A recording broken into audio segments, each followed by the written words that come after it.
Donc, on va commencer donc le cours administration Linux 201. Donc là, on a fini le 101 qu'on avait fait la dernière fois. Là, comme je disais, là, j'ai un petit problème pour accéder au site là, à cause des restrictions réseau. Donc, on va continuer avec l'atelier.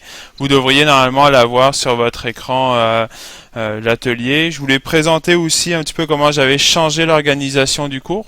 Je pense qu'on prendra ça, on prendra le temps la prochaine fois, lors de la prochaine session. Donc là, l'objectif, ce qu'on veut faire, c'est qu'on avait lors de le Linux 101, on avait utilisé, on avait installé le portable, on a utilisé le portable comme outil de travail. Donc on avait testé les scripts et tout ça. Donc on avait beaucoup plus orienté la formation sur l'utilisateur, donc la personne qui utilise la machine. Là, ce cours-ci, on va beaucoup plus faire de l'administration de serveurs. Je vous avais demandé à ce que vous ayez installé VirtualBox. On verra, pour ceux qui ne l'ont pas fait, on va le refaire. Et aussi, principalement, surtout, le plus important, c'était d'avoir l'ISO sur la machine. Sinon, ça va prendre beaucoup de temps pour pouvoir le télécharger.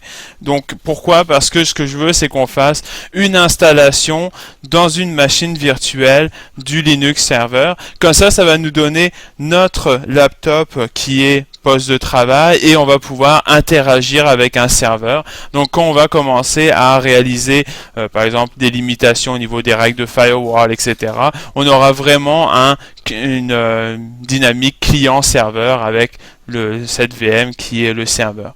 Éventuellement,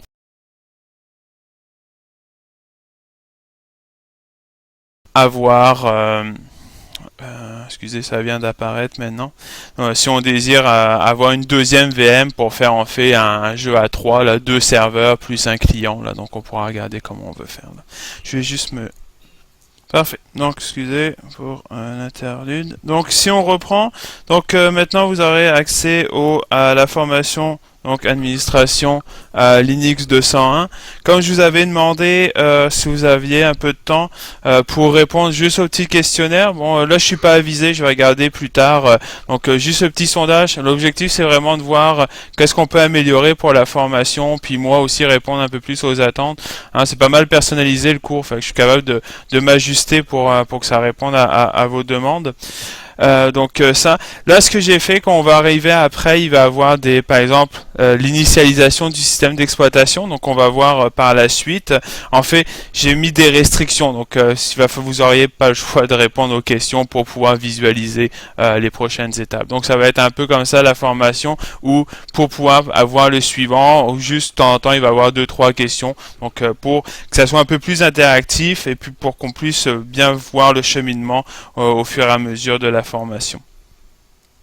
Donc d'ailleurs vous voyez après chaque étape, bon il y en a que moi j'ai fait, mais il y a des petits crochets en fait qui vont apparaître au fur et à mesure qu'on va évoluer à l'intérieur de la formation. On va revoir, donc il y a toujours encore le concept des ateliers où on va faire les exercices pour pouvoir avancer, puis des mises en pratique. Sinon au niveau de la formation, j'ai essayé de faire que ça soit un peu plus mieux structuré que le 101, on gagne en compétences en fait. Et j'ai utilisé des petits icônes, donc quand il y aura l'ampoule en fait, ça va être vraiment de l'information optionnelle pour ceux qui veulent aller plus loin, aller chercher de la doc ou autre. Donc ça va être toujours en tableau. J'ai mis aussi des éléments où il faut faire plus attention, où il y a le risque d'erreur ou risque de perdre de l'information ou autre. Là il y a les 4 icônes, c'est possible que si j'en trouve d'autres, je rajoute d'autres images de personnes qui se vautrent bien comme il faut. Il y a aussi donc avec si c'est vraiment très critique, genre vous risquez de perdre la machine puis jamais pouvoir la récupérer, à ce moment-là il y aura vraiment le gros sens interdit qui sera présent.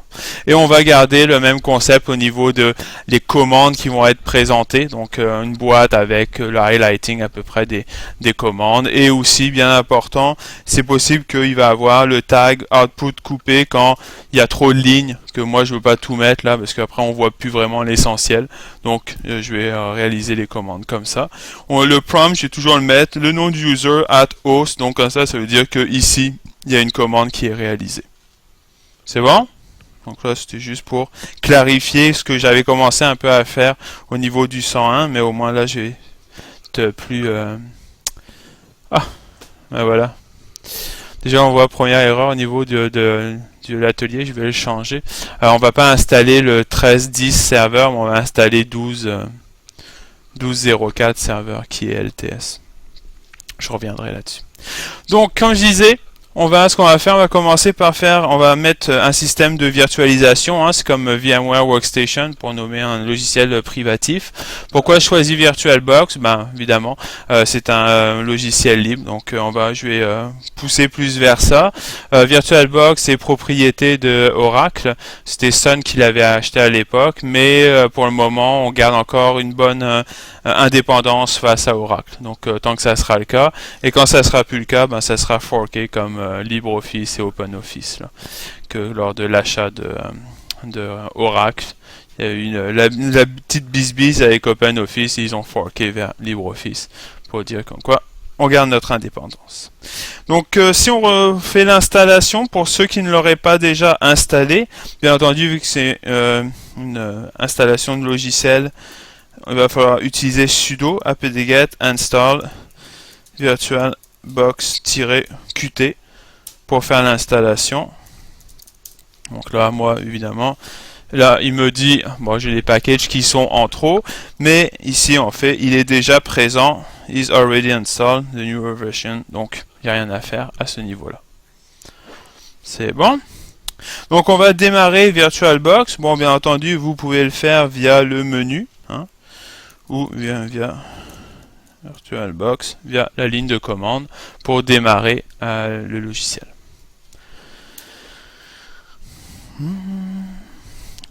Et voilà. Donc là, on a l'interface graphique de VirtualBox qui est en Qt. En fait, Qt qui est le nom de la librairie graphique. Donc là, vous ne devez sûrement pas en avoir déjà, donc on va en créer une nouvelle.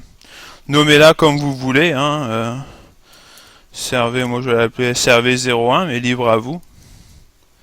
Et oh, c'est ça, parfait. Le type, bien entendu, on va choisir Linux et ça va être un Ubuntu qu'on va mettre à ce moment-là. Next. Là, on peut choisir la quantité de RAM qu'on va vouloir allouer à cette machine. Donc là ça dépend qu'est-ce que vous avez comme machine, le nombre de RAM disponible. Je pense qu'à ce stade-ci, 512, ça va faire l'affaire parce qu'on va surtout faire des lignes de commande, faire de l'interaction réseau. Bien sûr, quand on va avoir un serveur web où il y aurait beaucoup de transactions, on verra comment on va jouer, mais au moins ça va nous permettre de commencer sans écraser notre poste de travail, surtout qu'on n'a quand même pas des machines de l'année. Donc on va pas ambitionner trop non plus. Bien entendu, il va falloir créer un disque dur virtuel. Aujourd'hui, vous en avez pas, fait qu'on va en créer un nouveau. C'est pas mal step by step, donc ça va. Bon, il y a plusieurs types, si on voudrait le passer. C'est sûr que je suis pas dans une logique de migration, je suis pas dans une logique de vouloir changer de logiciel. Je vais principalement rester avec VirtualBox. Donc je vais laisser VDI dans notre cas. Là après, si on voulait, si on avait plusieurs logiciels de virtualisation, genre QEMU qui est aussi un logiciel libre de virtualisation, à ce moment-là, est-ce que ça vaudrait la peine de mettre un autre type? Bon, ça dépend, mais dans notre cas, on va rester avec le standard. Là, on fait, est-ce qu'on veut qu'il préalloue l'espace? Donc, si on va lui dire utilise 10 gigs, est-ce qu'on veut qu'il réserve tout de suite 10 gigs, ou alors si virtuellement, au fur et à mesure qu'on va écrire sur le disque, il va rajouter l'espace. C'est sûr que si on est dans un environnement de production, je vais toujours dire fixe pour être sûr que si je dis 10 gigs, il m'a déjà alloué mon 10 gigs et que je me fasse pas pogner à un moment donné que j'ai téléchargé, que j'ai installé d'autres VM, etc. Dans le cas de ici, c'est comme vous voulez là. Mettez où il prend déjà le 10 gigs qu'on va allouer, parce que je pense que dans la formation je disais 15 gigs par exemple. Ça fait 14, ouais c'est ça, 15 gigs. Donc est-ce qu'il va prendre tout de suite le 15 gigs ou il va y aller tranquillement pour la louer? Non, c'est ce que j'ai décidé qu'on allait prendre parce que j'ai pas envie qu'on se retrouve coincé à mon nez. Donc je...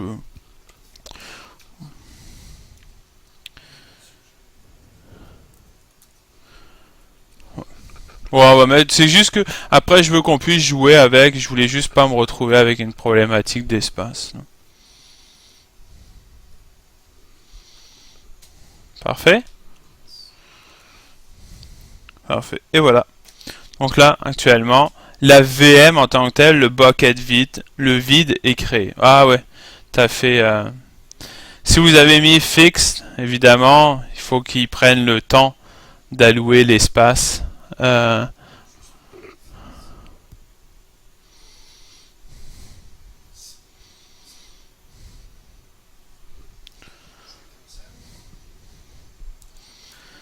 Donc, là, la VM, là, ce qu'on va faire, c'est qu'actuellement, si vous bootez cette VM-là, bien entendu, elle n'a pas de système d'exploitation. Hein. On lui a dit c'est un type Ubuntu, mais on n'a pas du tout installé de système d'exploitation dessus. Et là, ce qu'on va vouloir faire, c'est, je vous avais demandé donc de préparer le ISO qui soit disponible. On va définir que le CD ISO soit utilisé comme CD virtuel pour démarrer, pour pouvoir faire l'installation. Donc, je suis allé dans Settings. Et là, ça va juste me prendre ici, contrôleur IDE. Et là, je pense que c'est ici. Choose a virtual disk ou file. Ça va. Et je vais aller chercher mon ISO. Qui est où? Ah, ici.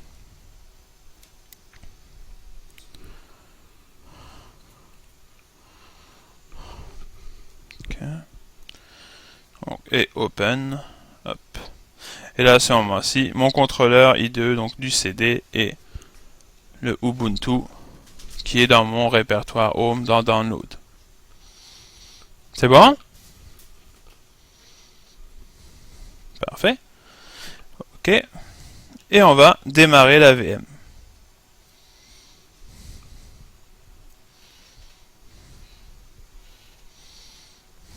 Et voilà. Oh. J'agrandirai a posteriori. Ah, vous voyez en bas. Hop. Ici, quand vous allez cliquer dessus, le focus va être pris dans la machine virtuelle. Pour sortir, c'est le contrôle de droite, hein, pour pouvoir ressortir. Juste pour y penser. Donc, je vais prendre anglais et je vais lui dire d'installer Ubuntu Server. Bon, si vous voulez le mettre dans une autre langue, vous êtes confortable, libre à vous.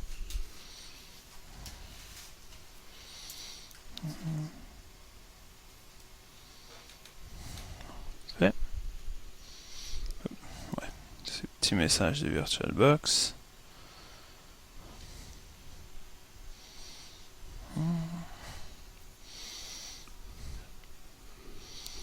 Voilà. Donc là encore, il va nous demander le langage si on voudrait changer. Vous pourriez le mettre en Esperanto par exemple. Anglais. C'est quoi Esperanto maintenant? Ça faisait pas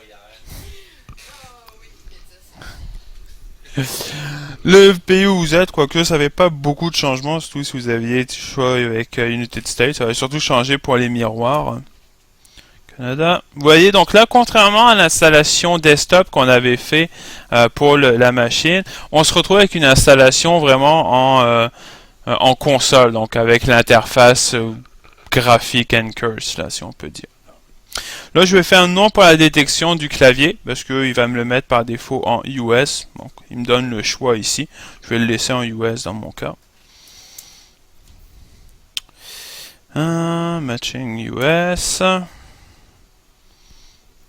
Il fait la détection donc du matériel. Encore, ça reste, même si on n'a pas une interface graphique avec une menu, on reste quand même avec une interface graphique en console. Donc ça reste vraiment step by step, assez simple. C'est sûr qu'on aura le temps d'installation et l'espace disque qu'il va prendre sera beaucoup plus petit que pour un desktop parce qu'il n'y aura pas toute l'interface graphique, etc. Et dans notre cas, l'installation qu'on va faire, on va uniquement définir qu'il installe SSH comme serveur. Donc à ce moment-là, ça va être vraiment limité en termes de package, d'espace pris.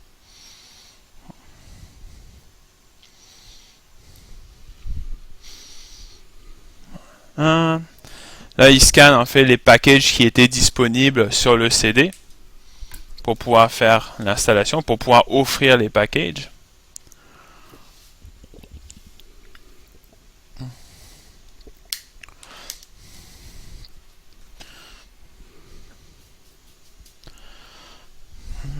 Il les charge.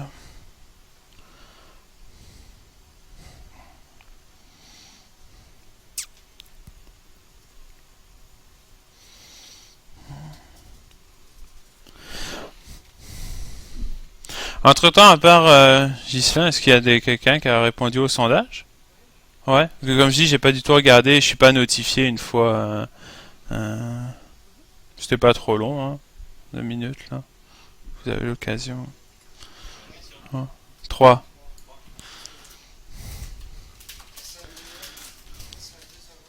Moi j'ai appelé SRV01, mais le hostname tu peux l'appeler comme tu veux, il n'y a pas de. Et le SRV01 qu'on a utilisé préalablement, c'est uniquement le nom de la VM ou de la VM qui a aucun lien en fait avec le hostname. Oui, effectivement. La prochaine question qu'il va me poser, est un peu en avance sur moi, mais ça va être effectivement le hostname.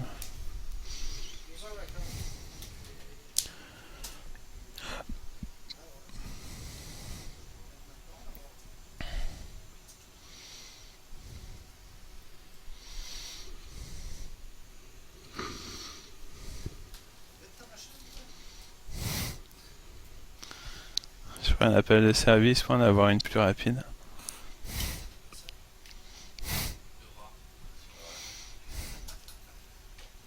Donc le hostname de ma machine, moi je vais l'appeler SRV01, parce que j'ai pas envie de commencer à chercher un nom inventif en latin ou en espéranto. Donc le nom de l'utilisateur. En fait, cet utilisateur-là, comme on avait vu sous Ubuntu, l'utilisateur root, bien qu'il est présent, il n'est pas utilisé, il n'y a pas de mot de passe qui lui est associé. Donc comme pour le desktop, on va se retrouver à faire un utilisateur qui aura les permissions du root. Donc ça va être vraiment votre utilisateur que vous utilisez et il aura les permissions sudo appropriées. Donc moi je vais l'appeler ADM user. ADM user. Ça évitera de écrire tout le temps mon nom.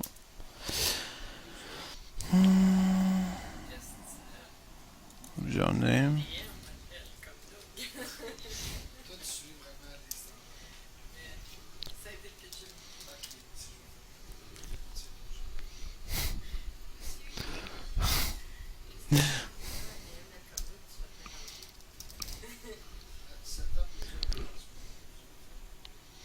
Ouais, avant ça.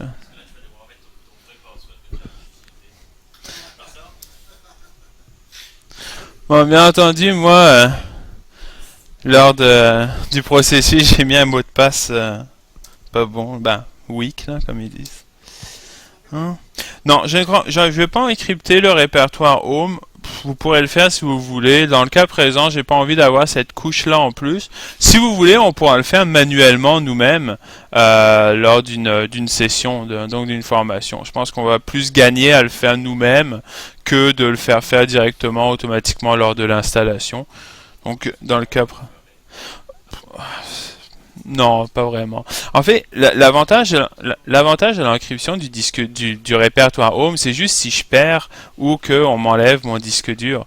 Dans le cas présent, si la machine roule, le Home il est accessible parce que ça a été déchiffré là. Donc on se retrouve à ce que parce que le système d'exploitation a besoin d'accéder parfois au Home. Donc il y a peu d'avantages dans le cas présent. Exactement. Ouais. Ou que le serveur est physiquement dans un lieu où j'aurais peur que quelqu'un puisse extraire le disque dur. Parce qu'on sait que c'est pas toujours des salles de serveur qu'on a, hein. Parfois ça se retrouve dans un garde-robe. Le time zone, bof, America, Toronto, bon, on va dire oui. On va gagner du temps, vous pourriez mettre le time zone que vous voulez là. Oui, c'est le bon là. Mais on aurait pu mettre Canada, Montréal. Là. Si on voulait être plus. Mais bon, ça a peu d'importance comme je dis. C'est le bon time zone de toute manière. Donc c'est l'important. Ah voilà, le partitionnement. Partitionnement, on va le faire manuel. On va le faire manuel, le partitionnement.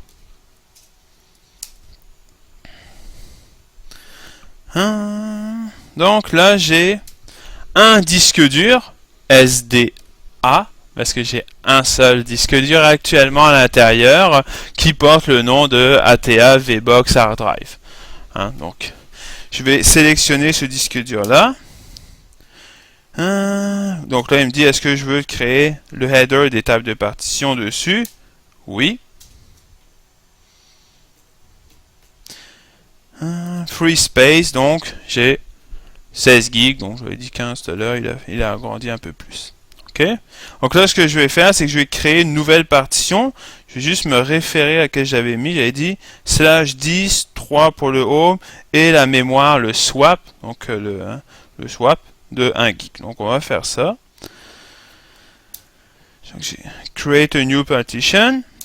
Tac. Donc là, j'ai dit 10.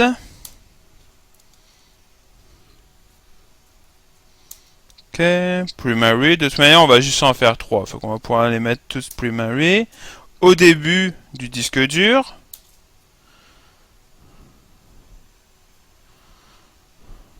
Voilà, là il me dit que c'est quoi le file system que je vais utiliser, donc on va mettre ext4. Effectivement ça va être le mount point et on va dire que c'est bootable. Excusez, j'ai sélectionné bootable, j'ai fait enter dessus. Donc, voilà, faites enter. Donc, il va partir en on parce que la partition va être bootable. Donc, done, c'était de partition. Donc là, parfait. Là, hop, il me reste encore de l'espace. Donc, ici, je vais rajouter, créer une nouvelle partition. J'avais dit 3 gigs. Continue. Je vais la mettre primaire au début. Donc à la suite, il va se mettre à la suite du slash. Et je vais, qu'est-ce qui est intelligent? Le mount point, ça va être /home. Donc ça va me permettre de séparer en fait mon file system pour le logiciel et pour mon home directory. Donc si un utilisateur lambda remplit de fichiers son home directory, mon système d'exploitation va encore continuer à fonctionner sans problème, que ce soit un utilisateur ou vous. Donc, done. Pas besoin, ça sera pas bootable parce que c'est le slash qui est bootable, donc il n'y a pas de gain à le mettre. Done. Et on va mettre un petit peu de swap. Pourquoi? Parce qu'avec les 512 MB de RAM qu'on a mis pour la VM, c'est possible que si on utilise un peu plus, il a besoin de swapper un peu plus d'espace. Ouais, on va juste mettre 1 gig, il n'y a pas besoin d'avoir plus. En plus, ça nous laissera un petit peu d'espace pour pouvoir s'amuser avec le disque dur. Primaire aussi, beginning. Et là, en fait, on va changer le file system. Au lieu que ça soit ext4, on va définir que ça soit swap area. Ouais, swap area, juste en dessous de FAT32. Parfait. Donc là, on voit que à ce moment-là, vu que c'est pas un file system, il m'enlève toutes les autres options. Done. Donc, je me retrouve avec mon disque dur SDA, avec le SDA1 qui est ma première partition pour le slash, SDAB qui est SDA2, excusez-moi, pour le slash home, et SDA3 qui va être pour le swap. C'est bon? On écrit sur le disque.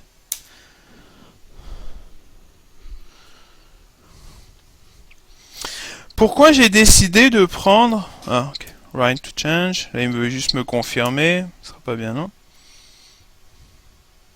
Ok. Pendant qu'il fait ça, je vais aller ici.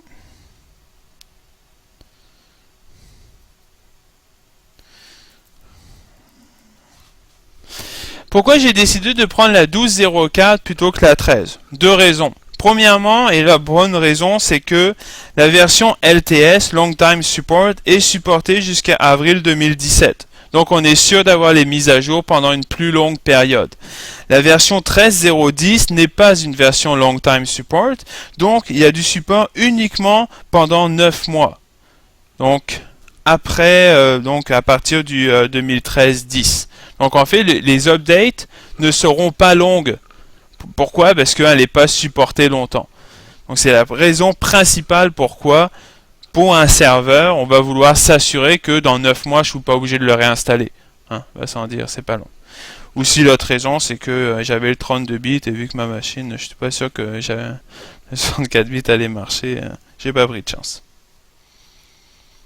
Parfait. Donc là, il installe le système de base. Je pense qu'il faut avoir pour le 64 bits, je pense qu'il faut avoir un processeur qui accepte la virtualisation.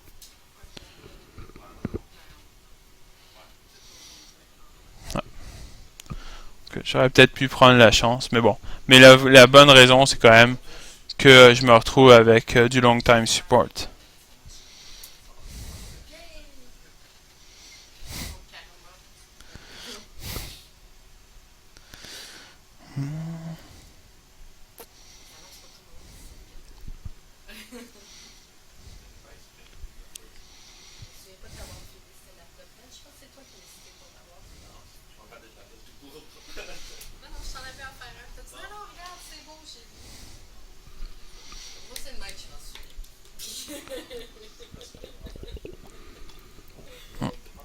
Je vais mettre sur pause pendant l'installation.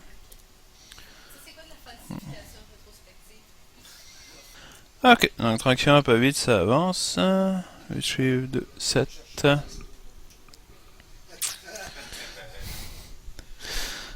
Le kernel.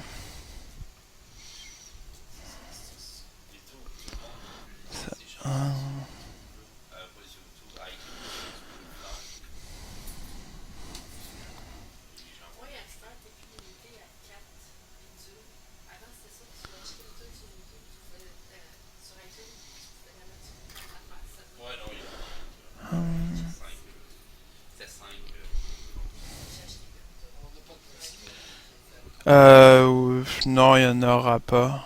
Mais on fera. Je pense pas qu'on va avoir le temps de faire les mises à jour. On le fera à la main. Ouais. Ouais, t'es toujours en avance sur moi.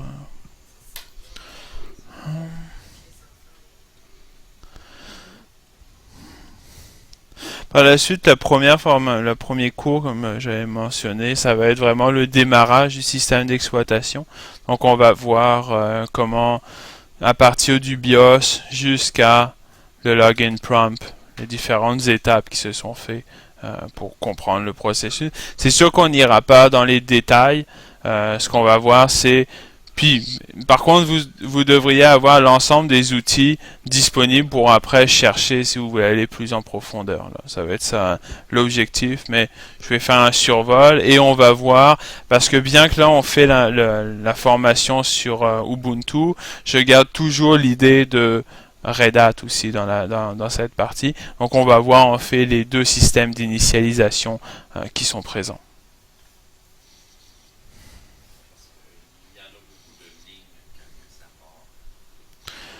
Oui, mais en fait, ce qu'on va voir, c'est on pas nécessairement chacun des processus qui démarre, mais ok, donc lui démarre le processus et donc il va démarrer ça, puis après on va voir la séquence, plus la séquence que le bon les commandes aussi là, mais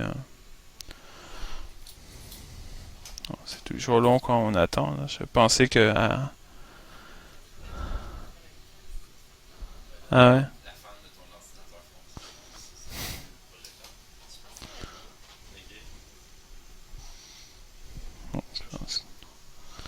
Je vais remettre sur pause, là. Sans rien enregistrer, le progress bar qui progresse pas. Là. Hop, donc c'est reparti, il a fini. Donc, j'espère que ça va. Hop, donc là je vais dire non, il n'y a pas de proxy. Là il essaie de contacter un miroir.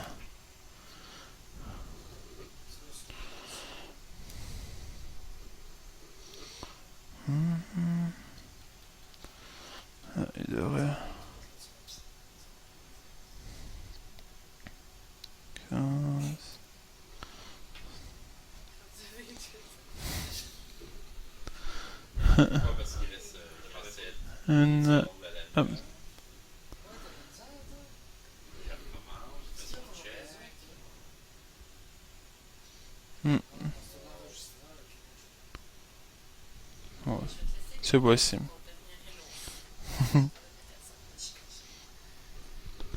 Bah, faut dire il va prendre aussi sur des miroirs, donc tout dépendant lequel quel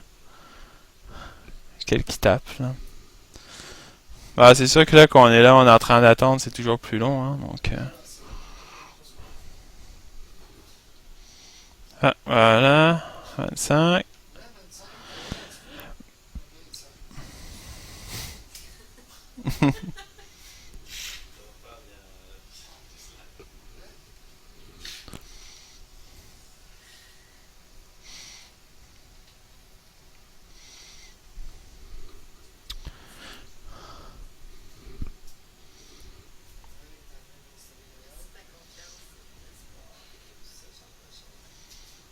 J'espère que vos laptops ont des batteries.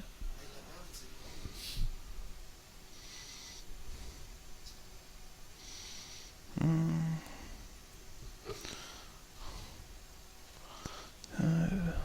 Twitter. Yeah!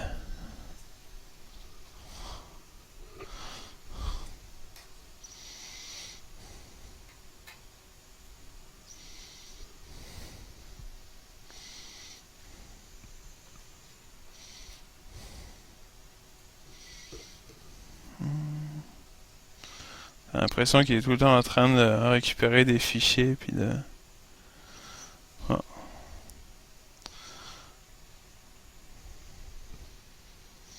Je vais encore remettre sur pause. Hein. Ouais, non, y a pas de. Oups.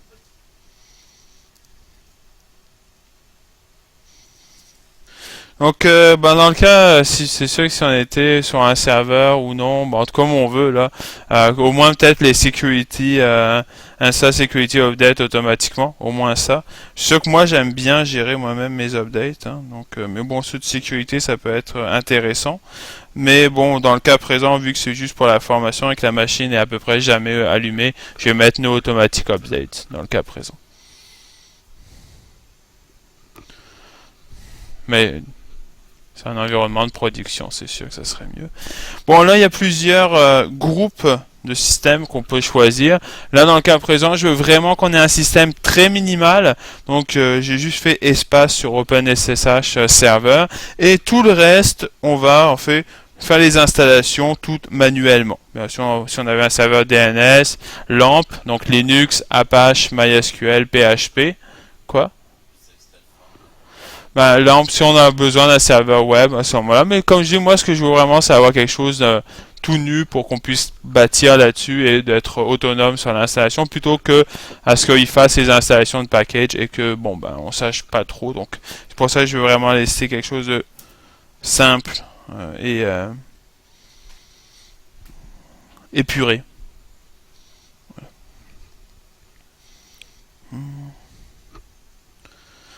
Donc, et là, il va installer. Si je regarde, juste regarder l'atelier d'installation hein, et votre utilisateur administrateur. Donc on aura tout couvert.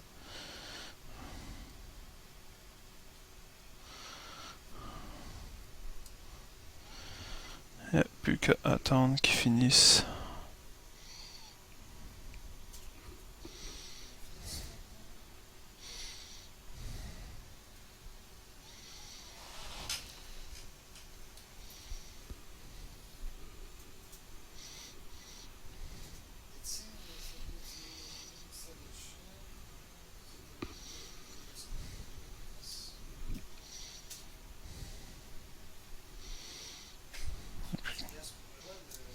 Ok. Si tu veux arrêter la machine, bon, vu que toi ta installation est finie, tu peux faire juste Alt, sudo Alt, HALT. Ah oui,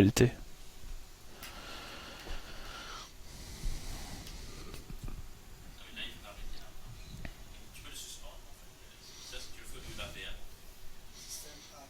moi je te donne la commande pour la machine. Oui, tu aurais pu, au niveau de la VM, tu peux faire tout ce que tu veux faire avec un système de virtualisation. Donc, array, snapshot ou autre.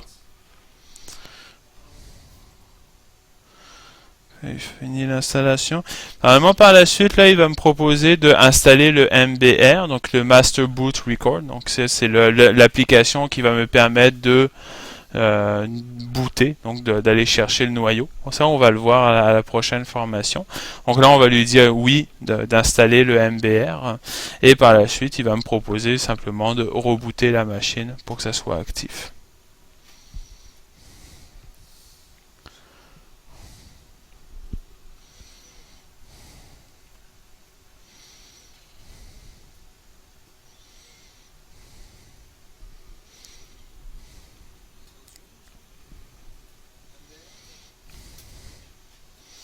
Maintenant, ça.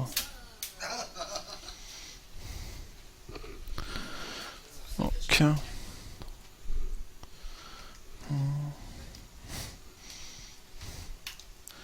Ok, donc là, l'installation est terminée. Moi, j'espère encore que ma vidéo aura le temps avant que on réquisitionne la salle. Je sais pas. Mais.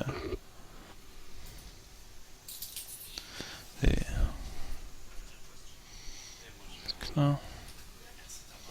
Alors. Mais il est déjà installé même avec le desktop graphique.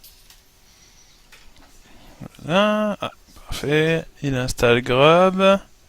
Donc Grub, il entend le logiciel pour le boot management. On va, comme dit, le voir. Grub ici. Si ça.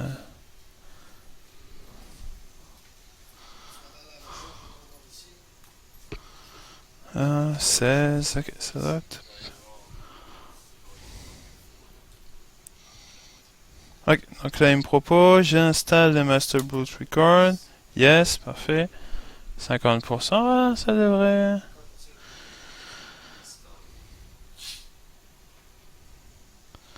Il est en train d'installer donc sur le premier disque dur, donc le SDA.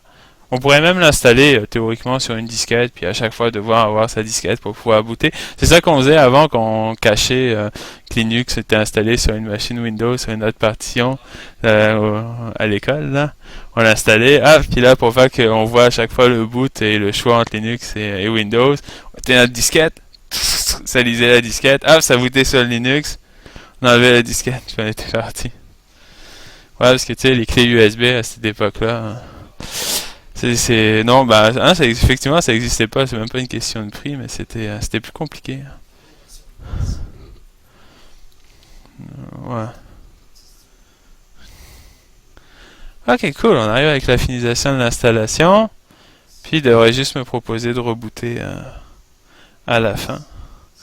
Ok, parfait. Donc là, vu que je suis dans une machine virtuelle, bon, j'ai pas besoin vraiment d'enlever le CD-ROM parce que dans le boot, il va changer tout seul. Donc si je fais continue et clean up et là il démonte le file system, on voit le processus d'arrêt et il boot. Et là on va, c'est ce processus là qu'on va voir mardi. Non, pas ligne par ligne. Non mais ça va être quand même c'est une session qui va être assez longue. Il y a beaucoup de matière quand même. C'est pour ça que je disais que donc là je peux choisir, il va booter tout seul.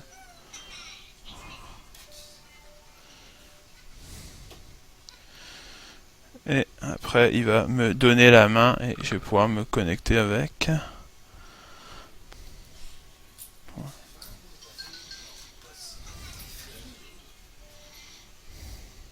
C'est long.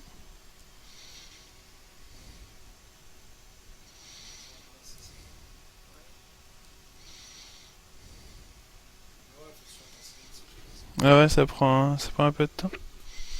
Okay. On aurait peut-être dû mettre un gig de RAM finalement.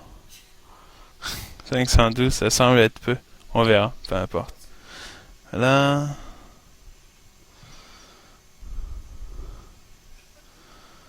Et voilà, donc là, j'ai mon... Je vais me connecter avec mon user, TM user, j'ai appelé.